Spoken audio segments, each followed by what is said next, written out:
Hey everyone, and welcome back to my channel. Today's video is going to be all about my tattoos. So I'm actually filming in my hometown, which is awesome. I'm really glad to be back. I'm here for about a week. And the sun's shining on my doorstep, so I thought today would be the perfect day to make this video. So I guess we'll just get right to it. I really wanted this to be quite a casual video. Got my coffee and my smoke. I'm going to talk to you about my tattoos and sort of where they are, why I got them, maybe how much they were and that sort of thing. And yeah, I hope you enjoy this video. So my first tattoo is a treble clef on my hip, so I'll try and insert a photo for you. I got that one when I was about 16, and I think it cost me like maybe $50. My sister and I went in and got a tattoo at the same time. And I think I managed to hide it from my parents for about a day before I got too excited and told somebody, and they told my parents, and it was out of the bag. So that was my first one, and that sort of started the addiction from there, I suppose. So my next tattoo is the butterflies on my back. I got that done in about 3 parts. So I got the bottom done in just the outline, and then I went back and got that coloured, and then I went in and got the whole top done, outline and colour. And I can't remember how much that cost me. I think it was like 3 lots of 80, or 2 lots of 80, and then the last one was 100, so about $260, so that's not too bad. Starting from the bottom is my youngest brother Dylan, who is 11. Next to him is my youngest brother James, who is 14. Then moving upwards, we've got my brother Thomas, who is 21, my sister Sarah, who is 26. Then we've got my sister Kimberly, who is 27, my brother Matthew, who I think is 29, late 20s, and my sister Sharon, who is in her early 30s. Then moving upwards, we have one for my papa, who passed away in December of 2017. Next to that is my Uncle Ben, which is his son, my mum's brother. Just above him is my mum, and over on my shoulder is my dad, and then towards my neck is my granddad, who just passed away as well in February of 2018. So that was all my butterflies. I got that done and I was absolutely happy. It was kind of like a family tree. I got everyone on there that meant something to me, and they all still do. So I wanted something really meaningful sort of for my next big tattoo. So the next one that I got, these aren't really in order of when I got them. I'm trying to remember sort of roughly the order, but it gets a bit jumbled along the way. So the next one I got was my shoulder, my left shoulder, which is a Daphne flower for my Nana Beverly. She passed away in 2005 when I was 10, and she was like a second mother to me. I went to her house every weekend, every Friday night, my entire childhood, and I actually continued going to my granddad's house every Friday night after she passed away. But I got the flower because Daphne flowers were one of her favourites, and I really just wanted something to remember her by, and I thought on my shoulder was a nice placement, so I can sort of remember that she's always got my back, and yeah, just that she's always with me. And then, so in keeping with the memorial tattoos, 2 months after my Nana passed away, my twin brothers passed away too. So I ended up getting their footprints on the lower right side of my back. So I got their life-size footprints. They passed away at 24 weeks. And then I got the green and yellow balloons to represent the balloons that we let go at their funeral. I wanted their footprints on me so they would always be with me as well, and I just thought keeping it on my back kept it in the theme of my family, so I've got my whole family on my back. And yeah, the green and yellow balloons I thought was a cool idea. I wanted colour in the tattoo, and my mum suggested that, so I thought that was a really nice idea, so I went with that one. I'm just going to light my smoke. It's not actually a cigarette. So my next tattoo was my dream catcher on my thigh. I got that one mostly just for fun. So I did a bit of research on dream catchers and like the different feathers and sort of what they represent and that sort of thing. So I got owl feathers, which represent woman and wisdom. Eagle feathers represent sort of courage, and I still kind of liked the idea of representing courage, because being courageous is a part of my daily life. So that's why I got the 6 points in the circles. And then I got the birds coming out of the feather just to represent sort of freedom. I don't know. I just wanted it, so I got it. That's basically the premise behind all of my tattoos from sort of here on out. The next tattoo that I got is the little Pooh Bear on my wrist, saying think, think, think. So my dad's called me Pooh Bear my entire life. It's been my nickname. I actually got it my first trip up north where I'm living now. So it was kind of like I had to get a tattoo to remember going there. Not that I'd ever forget, but that's just how it goes. So I got the Pooh Bear. I drew the picture myself, and then the tattooist put it on for me. I wasn't quite happy with some of the lines and that sort of thing. It wasn't quite what I drew, but I mean the tattoo still represents what it represents. And I think after I got it, you can see that the colours faded heaps. So I think we went swimming in the hot pools, like with the sulphur, and I remember the whole tattoo just sort of peeling off, and I think all the colour went with it. So I do need to get that touched up just with the colour there, but that one was just for me, hence why it's facing towards me. I've got a little list on my phone so I can kind of remember what order I got these in. So the next one I got is probably one of my favourites. It's the angel on my side. So that was basically inspired by a poster I had in my room. It was right above my bed, so I saw it like every day, and it was just an angel. She's got her face sort of buried in her knees, and she had a chain on her ankle. And I don't know, it sort of just spoke to me in many different ways, and I sort of just liked the shape of her and her giant wings. And I thought that it'd make a really cool tattoo, especially on my stomach. I thought it'd look nice sitting across my stomach with the wings coming up my ribs. Definitely one of my favourites by far. So the next one I got was when I was working at the gas station, which is the start of my sleeve. So this actually was inspired by just a picture off the internet that I found. I took it into the tattooist, and he said that it was quite sort of generic and a lot of girls would have it.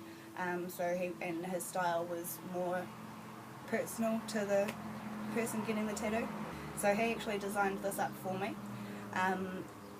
We just found a girl's face off the internet. I really liked the sugar skull idea.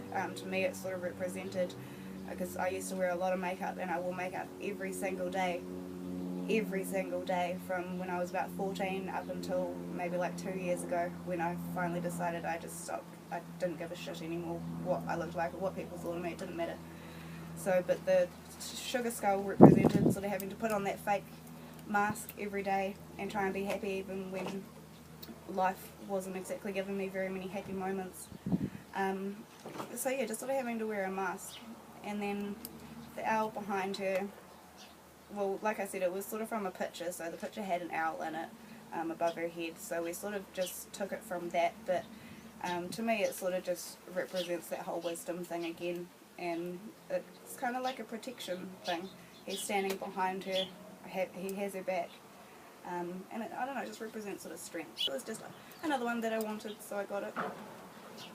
I got the One Love and Family on my wrist, but I got that one I think when I got my dream catcher done, and yeah, that was just one I found off the internet. It's called an ambigram, so it can be read one way and then flipped and read the other way as either the same word or a different word. So I got One Love and Family, and in the photo is my sister's arm. She got the same one, so it's an active tattoo with my sister Kimberly, which I think is awesome, and I'm pretty sure some of my other siblings would like to get it as well, so that'd be cool. My family is everything to me. I said in a previous video that I've got sort of step siblings and half siblings, but one love. We're all just one family. I mean, it doesn't matter how you got here, where you fit in or anything like that. Once you're in, you're in. So I think the next one that I got was the skulls on my arm to finish off my sleeve, or you know, finish off the other side of my sleeve. So that's the see no evil, speak no evil, and hear no evil. The top one has sort of cloth around his eyes, he can't see. The middle one has a missing bottom jaw, he can't speak. And then the bottom one has the cloth around his ears so he can't hear. And then I just got the roses to sort of fill that out a bit. I know it's kind of cliche getting the hear no evil, see no evil, speak no evil, but I've never been about drama. I'm not interested in it. I just have absolutely no time for it. So to me that represented, you know, just don't listen to the drama, don't spread the drama, and yeah, just stick to myself, which is basically what I do. So yeah, that's why I got that one. So the next one I got after my 21st birthday. It's my 21st key. Pretty self-explanatory really. It was again just a picture off the internet that I found, and I really liked it, and I knew that the guy who did my sleeve would be able to do that style, really intricate lines and detail. So yeah, I got him to do that for my 21st, and now I carry my 21st key with me everywhere. When I got the 21st key done, I got my Be Confident. Again, pretty self-explanatory, just reminds me to be confident within myself, the way that I look, the way I am, just who I am as a person. So after that I got my rose vines done, so I went to a different artist for this one. He only charged $60 an hour, which I thought was absolutely brilliant. I went and got the blue rose done first. I think I got the outline done and some of the vine, and then went back and got the colour done, so that was two lots of 60. Then I went and got the butterfly done. I got that outline and coloured again, and sort of the rest of the vine done, and it was another 60. And then I went in and added the snail on the bottom of my foot, which I think was another 60. But I thought the price was reasonable for the majority of my leg being done and in colour. Yes, I really like that, and the plan is to sort of add more bugs and dragonflies and bees and ladybugs and all sorts of creatures that I can think of and behind it. And yeah, definitely all in colour. Yeah, so that's the plan for that one. I do have a lot of sort of unfinished tattoos, but I'm just really greedy, and I come up with a new idea and I'm like, oh, I have to have that real quick before I forget. I got to get that on me. fill in the space. So yeah, that's what I do. So speaking of that, I got my Medusa on my leg, so she is not finished. That cost me $60, and basically he just did the outline for me real quick, and then the plan was to go in and get some more done. I haven't got around to that yet, but I have a plan for that one, which I'll talk about in another video. Anyway, so yeah, that one was $60, and I think she's absolutely amazing. So she is kind of Medusa inspired, but she's got octopus legs instead of snakes, because I absolutely love octopus. Octopi, however you say it. The next one that I got was my stickman on my ankle, so I drew that up.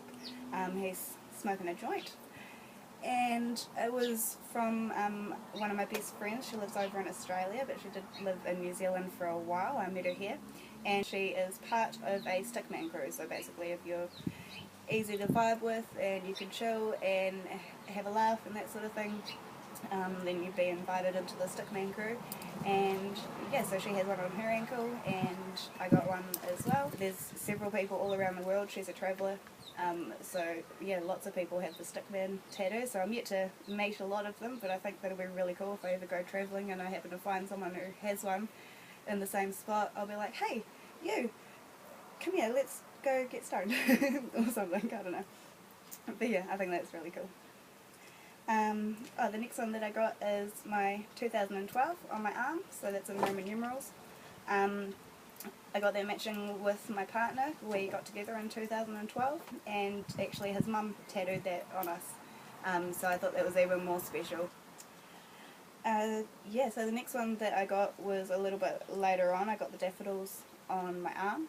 I decided to get them all in colour with no outline. I just kind of liked how that looked, and it was nice and bright. So they basically represent my nana and my granddad, who have both passed away of cancer.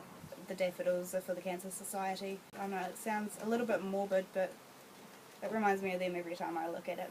The next one that I got is the clock on my leg. So it goes a little bit deeper. I was looking after my granddad when he was diagnosed with brain cancer. He passed away sort of in my care, and so I got the clock because in some moments every second felt like an absolute eternity, whereas other moments it had been 8 months and it felt like a split second, and time was going so quickly. So I sort of realised that time is just a made up concept and it doesn't actually mean anything, hence why it's got no hands on it. And yeah, so I got that in memory of Granddad, and just the time that we spent together, and to cherish every moment So that'll actually be part of my story time video that I'll do somewhere along the line. I'm just trying to work out how to word everything basically, which does kind of bring me to my last tattoo as well. This one is for my daughter. She passed away in April. I was 17 weeks pregnant. So I got a fantail for her because I was spending time at a family member's place and I was thinking about her, and a little fantail sort of came and just sat a couple metres away from me, and he hung out there for like half an hour, and then I walked all the way to the other end of the property, which was, I don't know, maybe like 150, 200 metres away, and the fantail followed us and came and sat on the fence right next to me, and I don't know, it just felt really comforting, like her spirit was with me. So that's where the fantail idea came from. And then the tattooist that did it was willing to put her ashes in there for me, so I got her cremated. She's actually in this necklace. And then I took some of the ashes out and we put it into the ink and into the tattoo, so she's with me everywhere I go now. I'll talk about that a bit more in my storytime video. Aria and Grandad go hand in hand, the stories, they sort of, I can't really tell one without the other, so it'll be a long video, but those who want to watch it will watch it, which is fine by me. I think I'll probably feel better getting it out there. Yeah, so that's for next time. So that was all my tattoos. I think I've got my next one planned as well. It'll be something to do with my lovely dog. He just passed away recently. He made it to 16 years old. And he was absolutely awesome. He was goofy and just a big teddy bear, and he actually lived here in the house I'm staying at in my hometown. So it's really weird coming back here and him not being here. He's been a big part of my life. I think I must have been about 7 or 8 when we got him. So yeah, been around for a long time, so a little shout out to my dog King. Yeah, I'll definitely be getting something for him somewhere along the line. I need to work out whether I want it in colour or grey. I've got a bit of a theme going on. I've got my grey arm and my coloured arm, and then my grey leg and my coloured leg, my grey front and my coloured back. So I just need to work out where I want to put him. Maybe if you've got any ideas of what I can get for a memorial piece for my dog, put it in the comments. It'd be really cool to see what you guys think. And maybe let me know which tattoo of mine you like. So yeah, I hope you enjoyed the video. I'm going to drink my coffee before it gets cold and finish this. Give me a thumbs up if you liked it and a thumbs down if you didn't. And if you haven't already, please subscribe to my channel and click the little notifications button so you'll get notified when I upload new videos.